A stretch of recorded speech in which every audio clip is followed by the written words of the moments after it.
মার্কিন যুক্তরাষ্ট্রের প্রেসিডেন্ট নির্বাচিত হবার পর ডোনাল্ড ট্রাম্প বেশ কয়েকবার গ্রিনল্যান্ড দ্বীপের নিয়ন্ত্রণ নেয়ার কথা বলেছেন। প্রয়োজনে বল প্রয়োগ করে নিয়ন্ত্রণে নেয়ার কথাও বলেছেন তিনি। এজন্য জোরে সোরে আলোচনা শুরু করেছেন ট্রাম্প। কারণ হিসেবে অর্থনৈতিক নিরাপত্তার কথা উল্লেখ করেছেন তিনি। তাই বর্তমানে বিশ্ব রাজনীতিতে বেশ আলোচনায় রয়েছে গ্রিনল্যান্ড। কিন্তু ক্ষমতায় আসতে না আসতেই ট্রাম্প কেন গ্রিনল্যান্ড দখলে নিতে মরিয়া হয়েছেন? গ্রিনল্যান্ড ইউরোপের দেশ ডেনমার্কের নিয়ন্ত্রণে থাকা স্বায়ত্তশাসিত একটি অঞ্চল। এই অঞ্চলের আয়তন প্রায় 21,66,000 বর্গ কিলোমিটার। এই দ্বীপে বসবাস করেন প্রায় 57,000 মানুষ।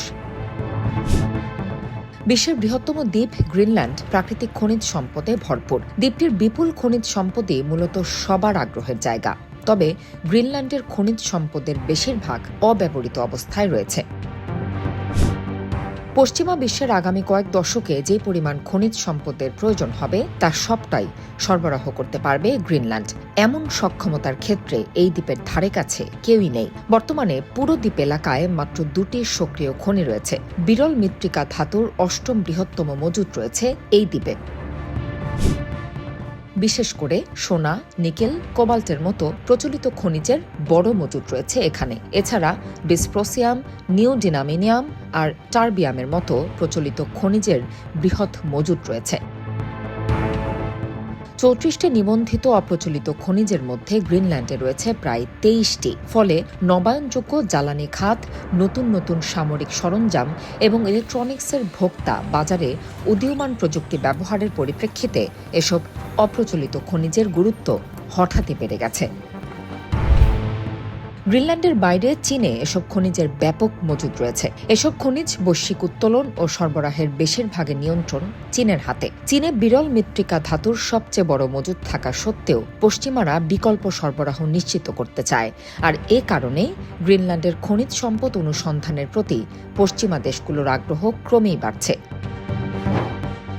গ্রিনল্যান্ড জুড়ে 100টি কোম্পানিকে গুরুত্বপূর্ণ খনিজ সম্পদ অনুসন্ধানের অনুমতি দেওয়া হয়েছে। যেসব বিদেশি কোম্পানি অনুমতি পেয়েছে তার বেশিরভাগে ব্রিটিশ, কানাডিয়ান ও অস্ট্রেলিয়ান। এর মধ্যে যুক্তরাষ্ট্রের মাত্র 1টি কোম্পানি রয়েছে।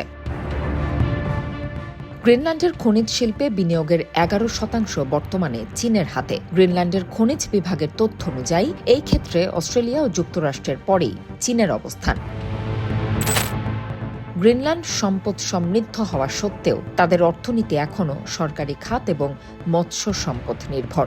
ডেনমার্ক সরকারের $60 কোটি মূল্যের ভর্তুকির ওপরও নির্ভর করে থাকে এই অঞ্চলটি।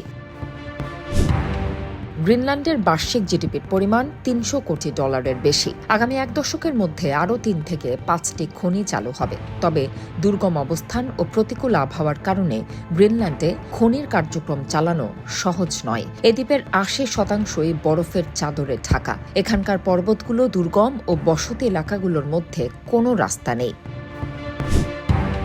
ট্রাম্প এবারই প্রথম গ্রিনল্যান্ডের ওপর নিয়ন্ত্রণ আরোপের কথা বলেননি। এর আগে মার্কিন প্রেসিডেন্ট হিসেবে নিজের প্রথম মেয়াদে গ্রিনল্যান্ড কেনার কথাও বলেছিলেন। গ্রিনল্যান্ডের প্রতি যুক্তরাষ্ট্রের আগ্রহ বেশ পুরনো।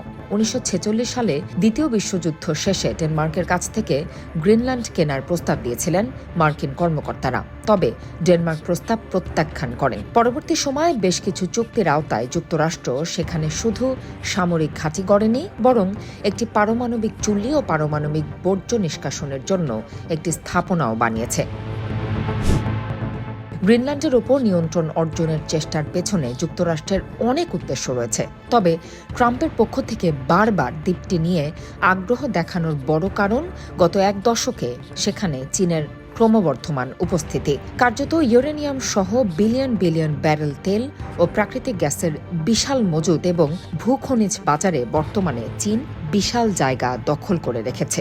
এ কারণেই যুক্তরাষ্ট্রের মতো অনেক দেশ সেই জায়গার প্রতিযোগিতায় নামতে চায়।